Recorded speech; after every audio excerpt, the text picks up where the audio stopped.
I saved a billionaire from a fire and he sent me a bill. I've been a mechanic in Scottsdale, Arizona for 15 years and I've dealt with plenty of entitled rich guys, but nothing, and I mean nothing, compares to what happened last July.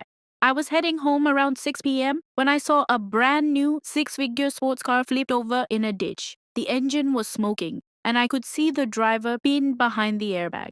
Without even thinking, I grabbed the heavy-duty fire extinguisher from my truck and ran. The flames were starting to lick the dashboard, and the guy inside was unconscious. I had to use a crowbar to pry that door open. It took every bit of strength I had. I dragged him out, literally 30 seconds before the front end of that car became a fireball. He was breathing, but he had a nasty gash on his leg, so I took off my own vintage leather jacket. It was a gift from my late father, and I tied it tight around his thigh to stop the bleeding until the paramedics arrived. Fast forward 2 weeks later, I'm back at my shop, and this guy walks in. I recognize him immediately from the news. He's a massive tech developer in the city, worth hundreds of millions. He looks me dead in the eye, shakes my hand, and says, I really appreciate what you did out there. I'm thinking, okay, maybe he's here to offer a reward, or at least buy me a beer. Instead, he pulls out a small designer bag. He hands it to me and says, here's your jacket back, but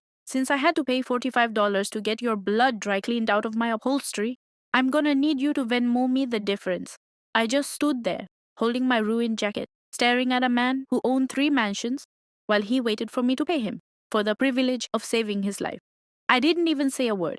I just handed him a 50, told him to keep the change, and watched him walk out to his new Ferrari. Some people are so poor. All they have is money,